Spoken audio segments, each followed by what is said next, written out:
New Artist Spotlight Podcast. What's up, New Artist Spotlight family? It's your boy Origin Crxss back again with today's special episode, joined by my amazing co-host Lisa, and we are going to actually interview each other today. We have a lot of good topics to talk about, so thank you guys for all the support, all the follows, all the shares. We see the love and support. And first up, let's talk about how hard it is as artists that are not, made artists yet. We're still doing our day jobs and balancing everything.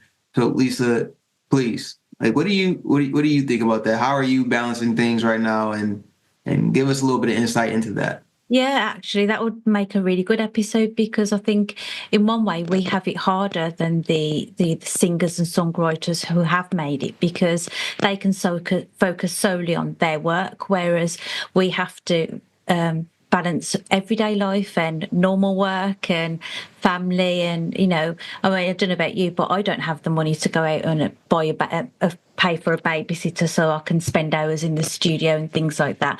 I steal moments around the family. Yeah, I know I'm in the same ways. Just like my wife and I keep talking about like getting a babysitter and stuff like that. And it's just like, well, do we even have like the room in our budget to get the babysitter? And then what would we do at the time if we did? Because we're like, it'd be nice to go on a date and be able to, have a meal without our 2-year-old there demanding things or just not listening and stuff like that. And there's definitely like a financial piece to it. And then there's another thing of just being like, well, who do we trust? Because like we don't know really many people here in San Antonio, so it's like, who do we trust to actually watch our kid? And like now he's getting to the point where he can start talking a little bit better, and he can kind of like tell us like things. But before it's just like, well, if something happens with the babysitter and he can't tell us something was wrong, then that's kind of like a scary thought. It is. It's terrifying. And I completely understand that because I'm now at a point where I've got 2 children who could tell me stuff. So I've got a 13-year-old and a 9-year-old who are happy to report back to me. But my 5-year-old son, he's got autism, ADHD, he's got childhood apraxia of speech, so he can't really speak properly. So now it's a case of I can't find a babysitter because I need someone who's got the qualifications to deal with a special needs child. But I've also got his autism and the fact that he needs a routine and he needs a familiar face kind of thing. So even if I did find a babysitter, I'd have to sort of integrate that babysitter into our lives before I could ever leave him solely in her care or his care. Yeah, I guess I would ask like how far along do you think it would be before like you would trust the 13-year-old to kind of babysit the 2 younger kids? Well, I have started to. So, for example, during the 6 weeks holiday, I would wait until my son was in bed and then I would leave my daughter, the 13-year-old, in charge of the other 2 while I just popped to the shop.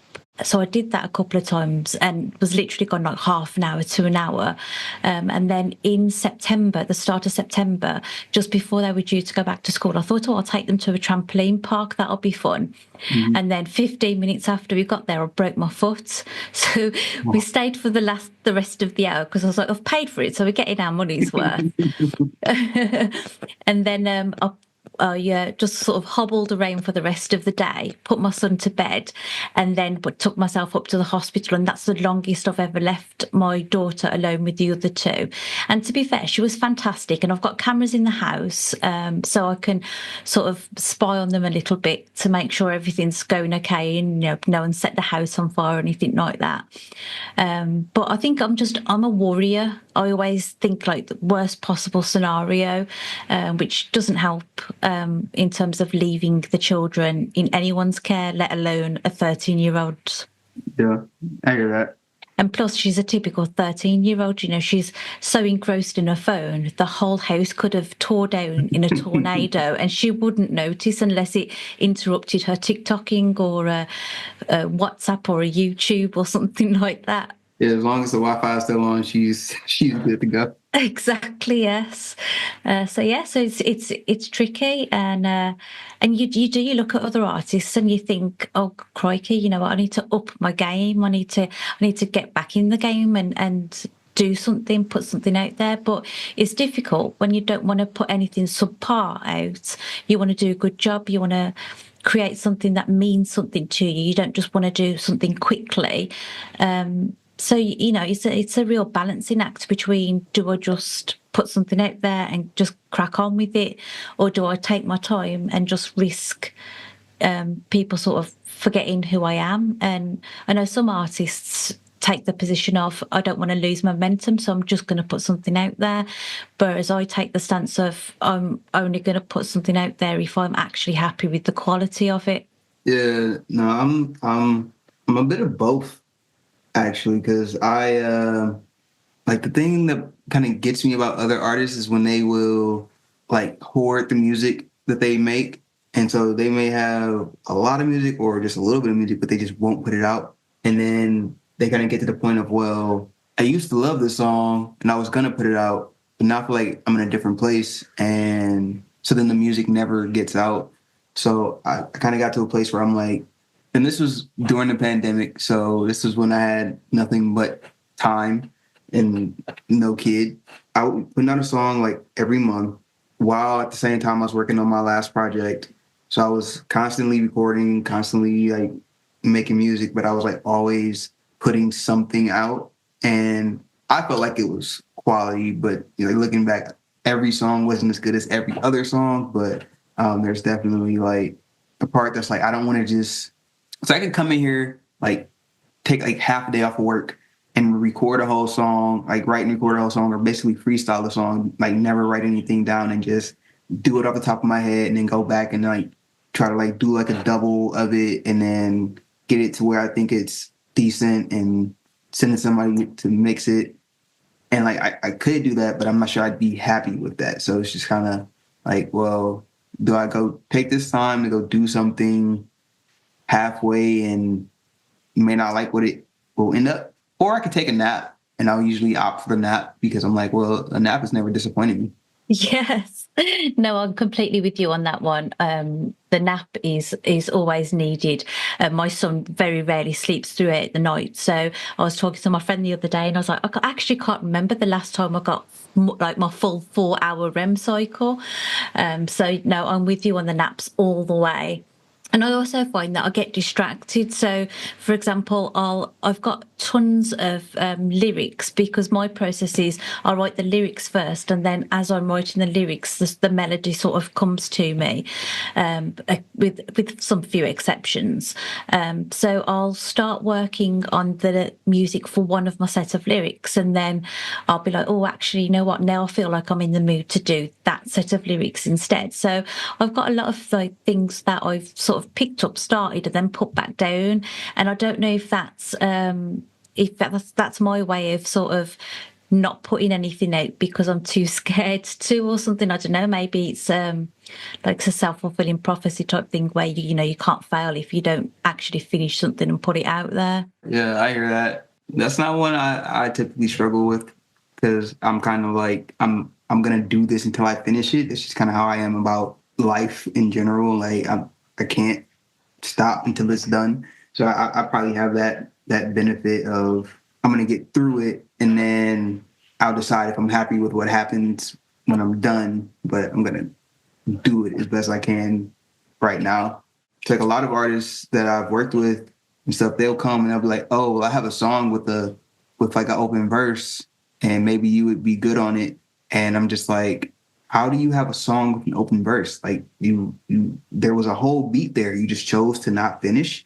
And like, and for them, I'm sure their process is just different, or maybe they feel like this is all I needed to contribute to this. And I'm sure somebody else can add something. But for me, it's just like either I start this and I finish it, or I start it with somebody and decide that like, okay, we're going to share this.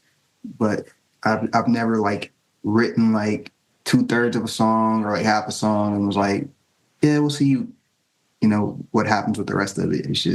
it's just not how my brain works. No, I can understand that because in most areas of life, I'm not like that at all. I'm very much like, I'm going to see this through to the very end. I think that's why it took me so long to divorce my ex-husband, because I was just like, no, I'm not giving up. I'm going to fix this, going to solve it.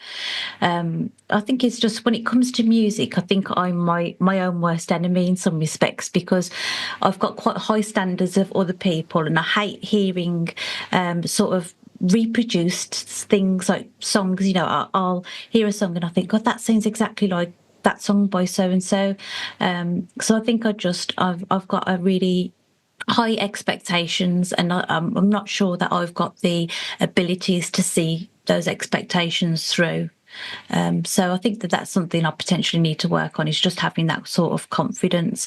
But if I'm working with somebody else, then I'm completely the opposite, and I will stick there until the job gets done, and I'll put as many hours in as we need to put in. And, you know, I'm perfectly happy to go over things time and time and time again. That doesn't bother me. It's when I'm left to my own devices that I sort of drag my feet and struggle a little bit. Yeah, I hear that. So what's your songwriting process? Because I've spoken to a few different people about this, and, you know, everyone's different. Some people have this melody and then the words come later. Some people have a general idea for all of it and then sort of perfect it along the way. So how do you go about it?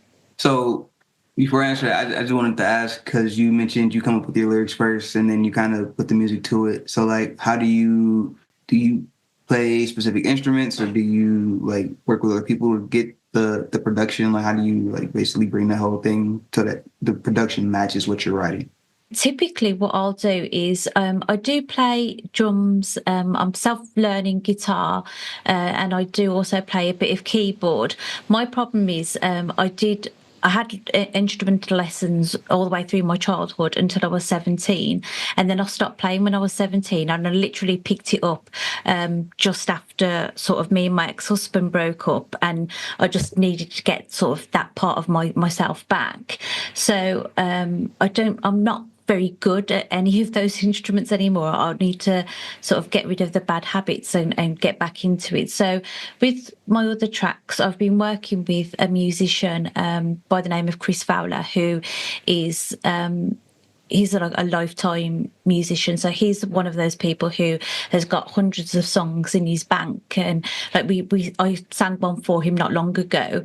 We actually had to change the lyrics because his lyrics said double glazing, and we were like, oh, actually no, it's triple glazing, because, you know, this was written so long ago. So I'll often have some input on the drums and stuff. So with Women Rise, I did the production for that and the drums and everything for that, and then I just sort of got him to do a bit of bass guitar for me, because I don't play bass.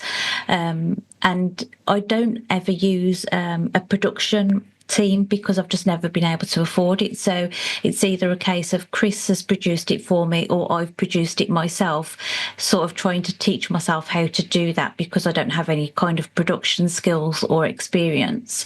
So I've just been like watching YouTube videos and then trying to figure out FL Studio as I sort of go. So for me, it's really been sort of a learning curve.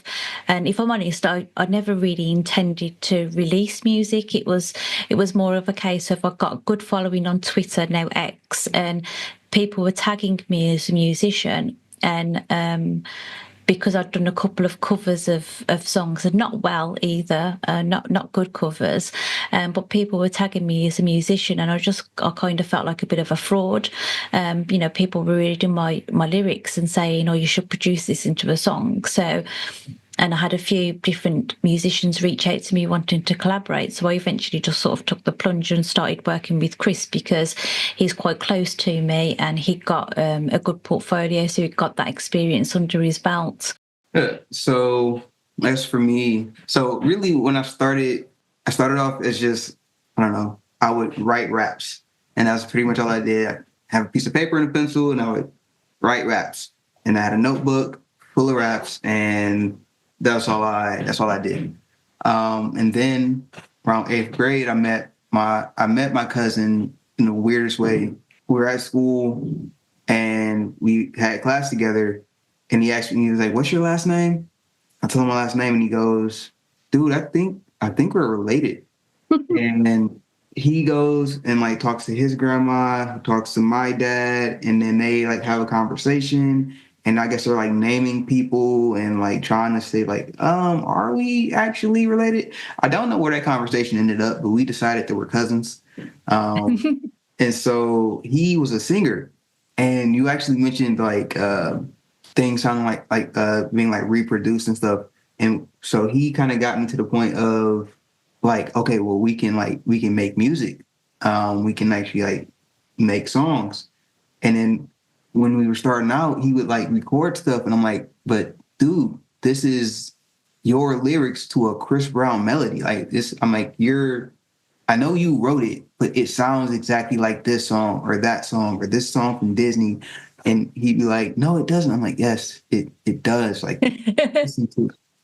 And he actually got me started with Audacity, because what we would do when we first started is we would, on my laptop, we would pull up an instrumental on YouTube, and we would push record on the Windows sound recorder on the computer and let the music play from the speaker, and then just like rap. And he mostly sang back then. We just like rap and sing right into the computer microphone while the music played from the computer speaker.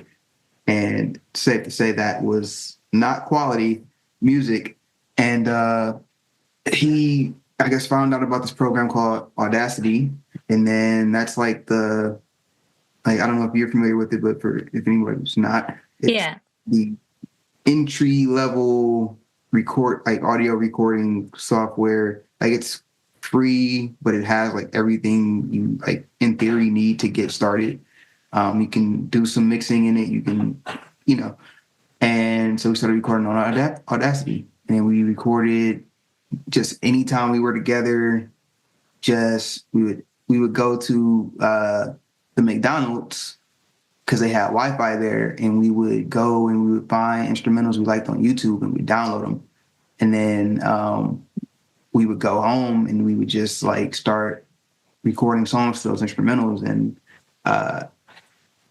it was better than the Windows Sound Recorder, but now it's still not, not the greatest. And eventually my process ended up becoming, I would always find instrumentals first, and then I would write to those instrumentals, because when I would try to take the stuff that I had already written in my notebook and like match it to an instrumental, it was always feeling like I'm trying to force this to fit here when this was not meant to go with this. And so some of my early music, that was like some of the critiques were like, I mean, it just doesn't feel like those words go with this beat. And I didn't have anybody to like produce for me, and I didn't know how to produce. And eventually I got FL Studio from a friend in high school who got it from somewhere and gave me a flash drive. And I was just same thing, trying to figure out how to get around an FL Studio, and I would try to make beats and stuff like that, and none of them ever were good. So I started always finding the beat first, finding something that kind of matched what vibe I was in, and then writing to that. And then that's pretty much been the process ever since. It's changed as far as like sometimes I would get the beat and I would just write everything, and then I would record I would get the beat and find, like I would start and I would just like find something that like stuck, and then kind of flesh that out a little bit and decide if that was a verse or a hook. And then I might start there, record that, and then, try to add more pieces. And then I've also done it the way, kind of like I was saying earlier, where I would find a beat, like it, and then I would just kind of start rapping. And sometimes I would just kind of I would just put down like a rhythm, just like record the flow without the words. And then I would kind of go back and like put the words to the flow so that like I knew like the rhythm of what I was recording sounded good. Now I just got to make it mean something. And then sometimes I would just start recording, and then I would record a couple bars like that, and keep adding, and then go back and then try to make that into like a full song, and then kind of redo the like choruses and stuff like that, and till I got it where I liked it, and then I would send it out. And I used to do all the mixing and mastering myself, and then I was putting my music on like Instagram, like people doing like music reviews on Instagram and stuff like that. And eventually they were like, well, the guy that was hosting is like, well, what's holding you back? I'm like, I just don't have the money to get this to get the music to be the quality that I would like it to be. And he was like, well, you just gotta hustle and figure it out. And somebody in the comments goes, hey, I can help you with your mixes. Like, he's like, send me a message. And I'm like, oh, this guy's gonna try to like scam me, or he's gonna have me pay him, and he's gonna give me like something subpar, and it's like not gonna be worth it.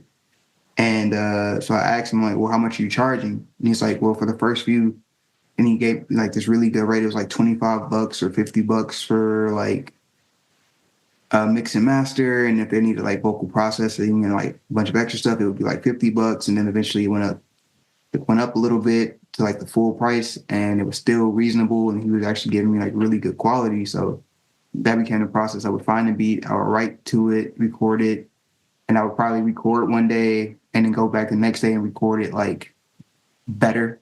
And then that second recording I would send to him, and then that he would do the mixing and mastering, do a couple revisions, and then I'd be putting it out within the next month or so. And I was just steadily churning out music. That sounds awesome. I think that's a better process than my process, because whenever I've put music to the lyrics that I have, I've always had to change up the lyrics in order to make it work better, because I'm also a writer. So I think a lot of my songs, they do sort of take the form of almost like a poem with a chorus. So every time I've written something, I do have to go back and make it more like a song. It has the structure of a song, I have verses and chorus and bridge and everything like that, but it won't have sort of the repetition, or it just won't sound like a full song. It'll sound like a poem to music. So I have to go back and sort of jiggery pokery it to make it work as a song. I do have lyrics for a rap that I wrote, which is called Two Sides, and it's a duet. So it's for a boy and a girl, and it's the idea of an argument has to be seen from both perspectives, and if you don't see it from both perspectives, then you can end up arguing over the same thing. So like you can both want to actually be closer, but you're arguing because you don't feel like the other one wants to be closer to you. And I actually found that rap was the most difficult of all the lyrics that I've written. That one was the most difficult because it was very storytelling, and because it's a rap, it has a lot of words. So it actually took me months to perfect the rap, and I'm still not 100% happy with it.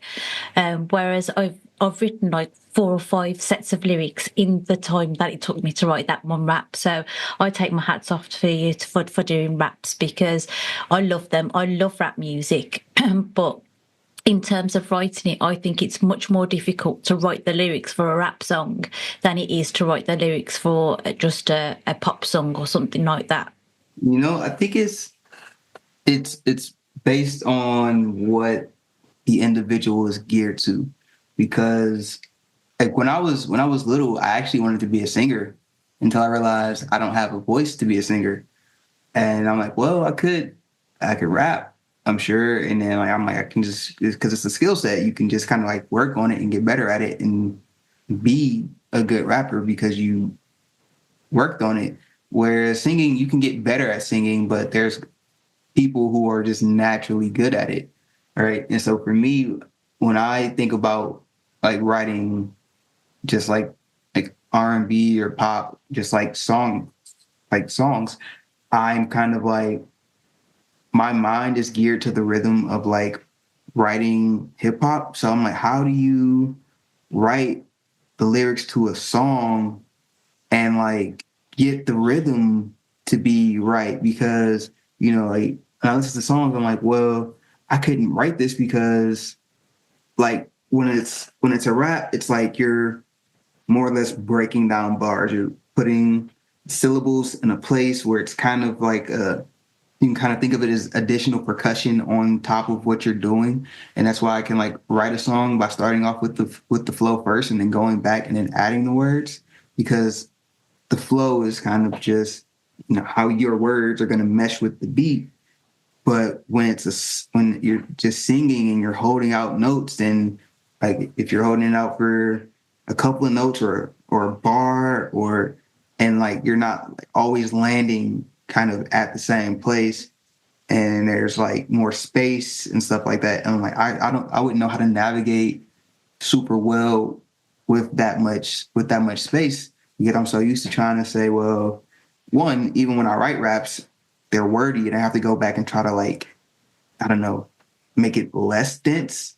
And so I'm like thinking of like writing a song. Like I'm like, well, even if I wrote a song, the song would basically be rapping with a tune to it, because like my mind, when I write lyrics, they go to a portion of the beat versus like, and it's still to a portion of the beat when the singer's doing it, but it's just like in a way that like I just don't naturally grasp, because maybe just because I don't naturally have rhythm. I don't know, but it would be hard for me to write like a hit R&B or hip hop song or anything like that, because the rhythm of it would be, in my head, it would still come out as like a slow rap. That makes sense, actually. And I don't think I've actually thought of it that way before, because the two are very different to write, aren't they? I think I was just thinking of it more of everything that I write. I like to almost make every song a different story and have a sort of, I don't know, it has to have meaning as far as I'm concerned. So it's almost like each song is a little story, and then put together it would make different chapters in a book kind of thing. So to do a rap and to write that story, I just feel like, you know, you have to go into more detail because it's wordier and because you've got all that space to sort of fill. Whereas, like you say, with the song, you can just sort of touch on subjects and then have those breaks, or, you know, like you say, a bar where it's just sort of one sentence, but you're singing different notes and you're stringing it out. So yeah, no, it's really interesting to hear, actually, because yeah, I thought that the rap would be much more difficult. And then so when I wrote my rap, I sat there thinking, well, you know, how do people like Eminem just like do song after song after song? Like it must take them forever. But actually hearing the way your process and the way that you do it, it actually makes more sense that the flow and stuff sort of comes to you a bit easier than perhaps it would do if you were writing a song. I think people are maybe like geared to specialize in like one or the other, and then you have those people who are just like freaks of nature who can just easily do both. Like Ariana, and I don't know how much of what she sings she writes, but like, you know, she'll have a singing part and then she'll like kind of go into like a rapping part and then like do both of them very well. And or like a Beyonce, or I think there's an artist by the name of, I want to say Bree Steves, who I think the song is called Jealousy, where I thought there were two artists on the song because her singing voice and her rapping voice were like totally different. And she was killing the singing part, and then she comes on and she starts rapping, and I'm like, oh man, this girl can rap. And I go to look, and there's only one artist on the song, and I'm like, oh wow, she can do both of those things really well. And that is like super impressive to me. Yeah, that's phenomenal when someone can do both of those things, because they are very, very different. And when, like I say, I really enjoy listening to rap music, but when I first started listening to rap music and I would sing, like rap along with it, I just thought, I sound so stupid because I've got this really girly voice and I'm, you know, sat here trying to be Cypress Hill and I'm just not, I just don't have that right sound. But I think over time I've sort of gotten better with getting because with rap you have to put the right feeling into each and every word, and I think that's where I struggled beforehand. Obviously you need to have passion in whatever music you produce, but I think with rap you have to really be able to show the emotion. Like need to be able to hear the raw emotion in the voice. And I don't think when I was rapping initially, I don't think I was getting that sort of raw emotion through properly, not as well as I do when I'm sort of singing. And I think that's the advantage that singing has. So like I've done showcases and things like that where it'll be rappers and singers, and I just feel like it's unfair to the rappers to have to compete with like a really, really talented singer, because like there's something about just like the vocals in singing that like will just like grab you. And it's like with rap, it's like you have to just like push out all that emotion into the lyrics. And like some people's voices are way more expressive than other people's voices. But like with singing, it just seems like so much more of the majority of singers just, if they can sing the note, if they can do the inflections, and like they can just grab you and lock you in. And it's like they don't, like, I would agree kind of in the sense like that writing the lyrics may be easier because you don't, like you said, there's a lot of lyrics that go into like writing a rap, and because you're constantly saying something. And like if you're rapping and you're not saying anything worth listening to, like nobody's gonna listen. But if you're singing, like you don't have to have a lot of words to like keep somebody's attention. Like, so in that regard, I'm like, wow, like, so even though in songwriting, right, like there's a level of difficulty to it no matter like what you're writing. But for a singer, like if they have a really good singing voice, it's so easy to just take an audience's attention. Whereas like if you're rapping, it's like you have to like win them over and then get them on your side and then like get them to like go along with you. And so it's like when I've been like in those showcases, even if I felt like, like the rappers were doing really good, I'm like, well, I'm like, first place has to go to the singer here, because like how do you compete with that? And so when I see like the singers and the rappers go like for second and third, it's like, well, whoever won out of those three that were rappers had to be really, really good, because it was singers that came up here and like really killed it, and the rappers still somehow beat them out. I've always just kind of felt like being able to sing is just like an unfair advantage. Yeah, no, I completely agree. There are some songs that you hear the lyrics, you'll hear the song a number of times, and then one time you'll sit down and you'll really listen to it, and you'll listen to the lyrics and think, actually, there's not much depth to this song in terms of emotion or in terms of content or subject. What's grabbed me the most is the fact that the artist has just performed it so brilliantly, and it's those vocals that have captivated you. Whereas I don't think I've ever become captivated with a rap where that has lame lyrics or a silly subject. They have to have depth in their subject, and they have to be witty and talk about a subject that really means something to the audience as well, I think. Yeah, I mean, you gotta have the subject matter that appeals, and then you have to deliver it in a way, like you said, that's not overdone or that's not, unoriginal. Like you have to, like you said, be witty with it, and so you have to talk about something that people care about, and in a way that makes people still want to listen to it. And yeah, it's definitely a skill set that you have to build to be a good rapper. And a lot of people will complain now about how good or bad rap is, but like even like an okay rapper still has to do that. And some, I guess, bad rappers are still popular because they're very catchy, but that's kind of still in the realm of kind of like how a singer does it, right? Because they capture you by, like, they hook you with their voice in a way that a catchy song, a catchy rap song hooks you with its chorus or a part of it.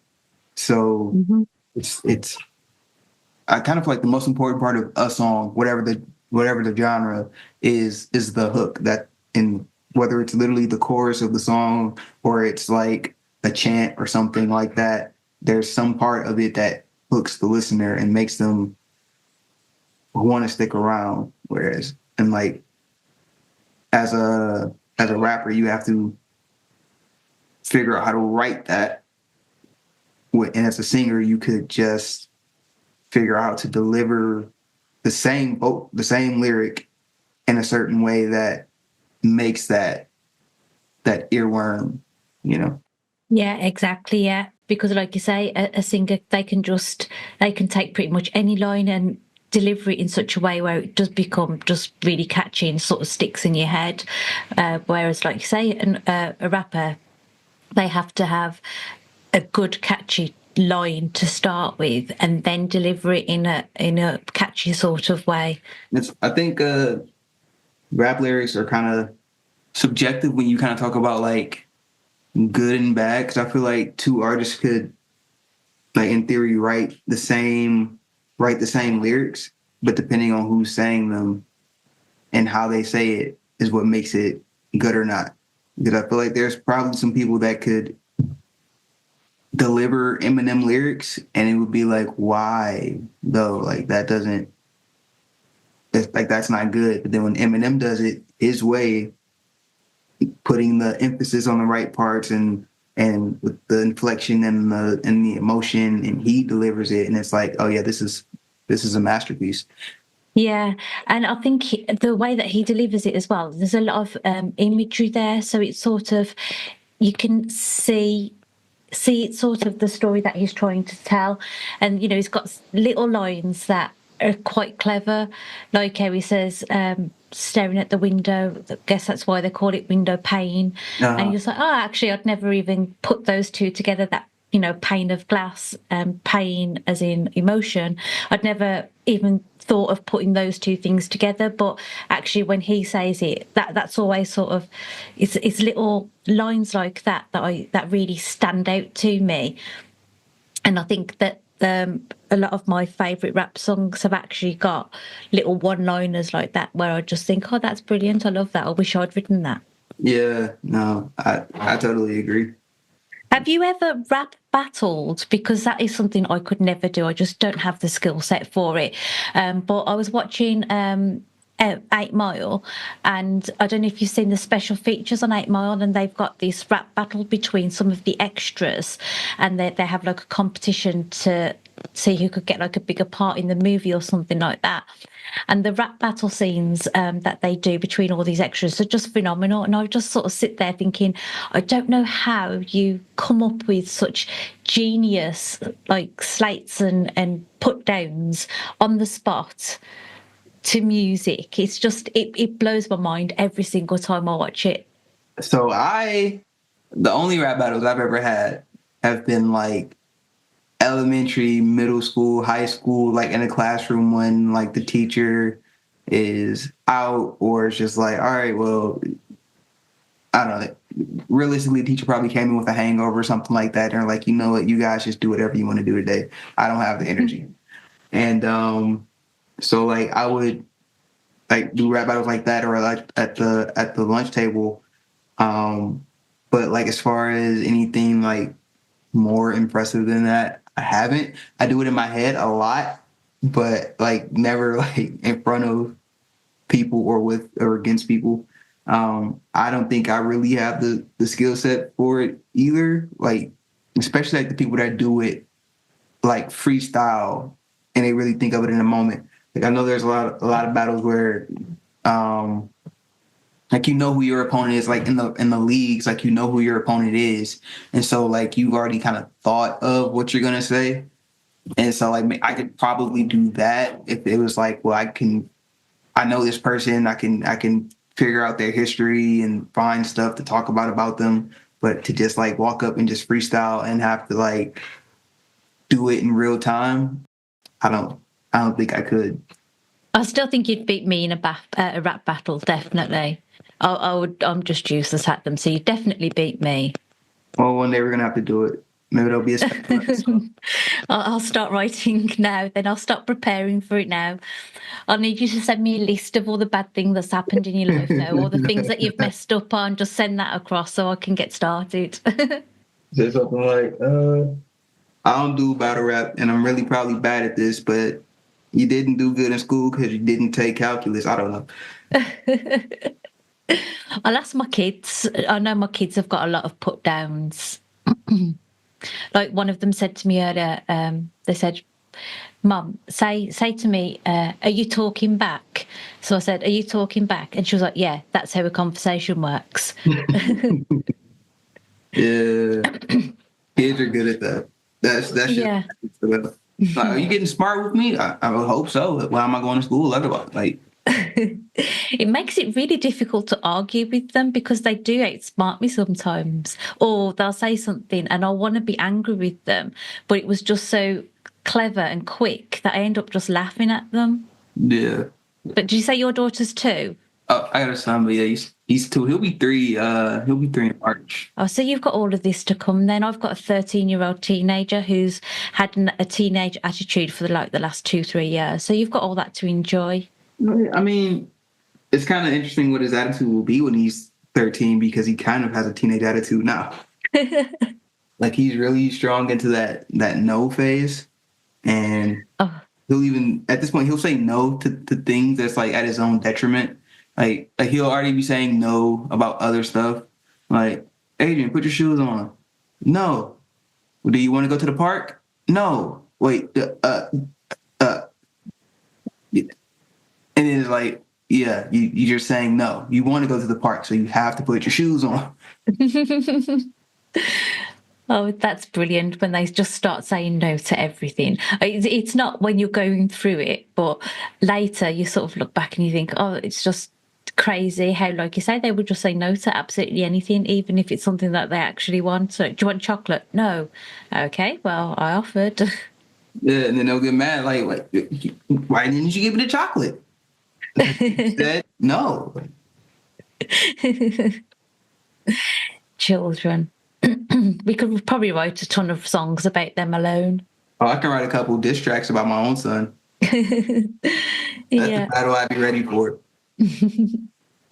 No, I think I could probably join you on that one, add a few of my own. And they're my biggest fans as well, like with the music and the book and stuff.